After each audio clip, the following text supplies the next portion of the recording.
Shalom Chavrim, I'm Stephen Ben-Nun. You're watching Israeli News Live. Guys, those of you that remember this article here on February the 8th or the YouTube broadcast that we brought out, U.S. strike in Syria kills 100 Syrian military and Russian contractors.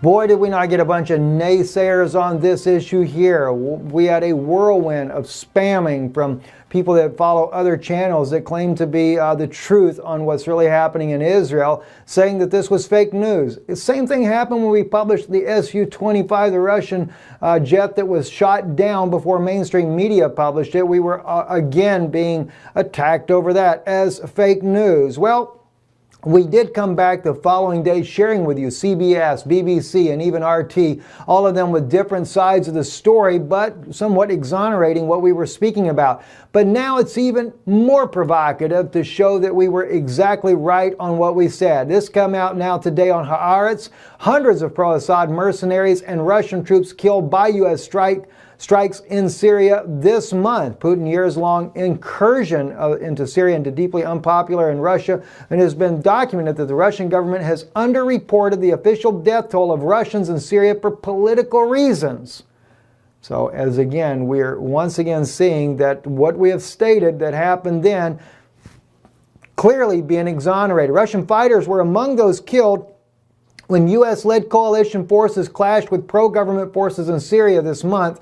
Former associates of the dead said on Monday, however, the majority of the casualties are believed to be hired mercenaries from paramilitary company called Wagner, much like what the United States did with Blackwater inside of Iraq. They're doing the same thing, Russia following that same lead of how to bring in soldiers to fight in the battle without saying that they are Russian military. Now, we've reported it as Russian contractors, and of course, Wagner is a military contracting group there.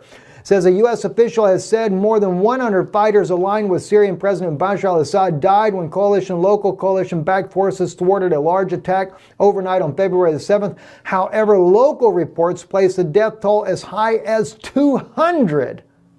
Wow, that's a big number there. Russian Defense Ministry, which supports Assad forces in the Syrian civil war, said at the time that pro-government militias involved in the incident had been carrying out reconnaissance and no Russian servicemen had been in the area. Well, then this particular information appeared on social media, and it is in the Russian language there. Give you a little bit better look right here, and it is speaking about the Russian men that were involved in the strike that were killed. These were working for the Wagner group right here.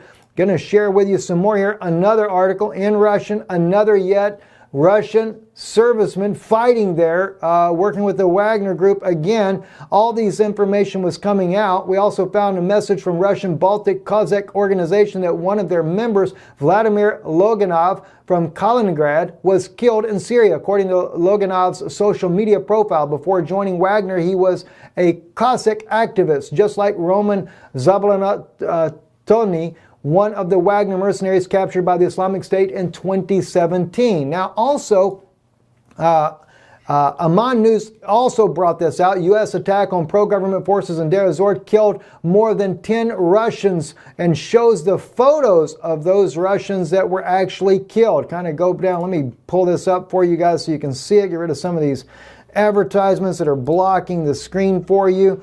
But as you go down, oh gosh, where was it at there? I know that this is actually in this article. Are we going to see this or not? Oh, wow.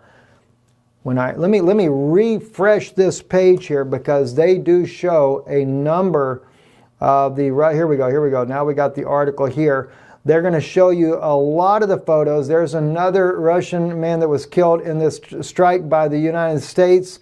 Another one there. Yet this man here as well, these two men as well, they are showing, what do we have here? 2, 3, 4, 5, 6 Russian photographs of those fighters that were killed, and they are reporting that it was more than 10 were actually killed in the strike there. Very interesting to see this, and of course Russia, as we saw in RT's article, was very irate about that strike by the U.S., demanding the U.S. leave Syria. They had no right to be there, and then later publishing the U.S. was only there for the oil. Troubling news coming out of the Middle East. I'm Stephen Ben-Nun with Israeli News Live. Shalom.